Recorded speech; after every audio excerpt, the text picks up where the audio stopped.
नमस्कार मित्रांनो. सरकारी कर्मचारी आणि पेन्शनधारकांसाठी एक अत्यंत आनंदाची आणि मोठी बातमी समोर येत आहे.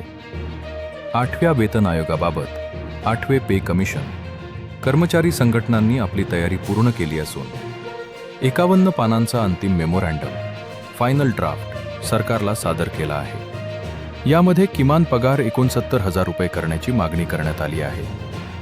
आजच्या व्हिडिओमध्ये आपण यातील सर्व महत्त्वाचे मुद्दे सविस्तर पाहणार आहोत. 13 एप्रिल रोजी नवी दिल्लीत पार पडलेल्या महत्त्वाच्या बैठकीत JCM स्टाफ साइड ने हा 51 पानांचा मसुदा निश्चित केला. या मसुद्यातील सर्वात महत्त्वाची मागणी म्हणजे फिटमेंट फॅक्टर.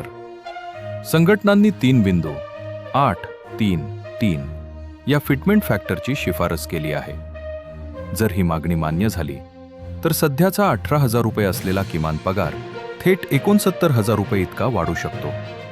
यासोबतच वार्षिक वेतनवाढ ॲन्युअल इन्क्रिमेंट 3% वरून 6% करण्याची मागणी देखील करण्यात आली आहे.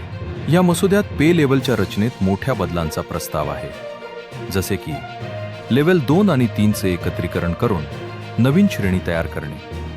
तसेच महागाई भत्त्याबाबत DA एक विशेष मागणी केली आहे. जेव्हा DA 25%च्या पुढे जाईल तेव्हा तो मूळ वेतनात बेसिक पे विलीन करण्यात यावा, जेणेकरून कर्मचाऱ्यांच्या हातात येणारा पगार वाढेल.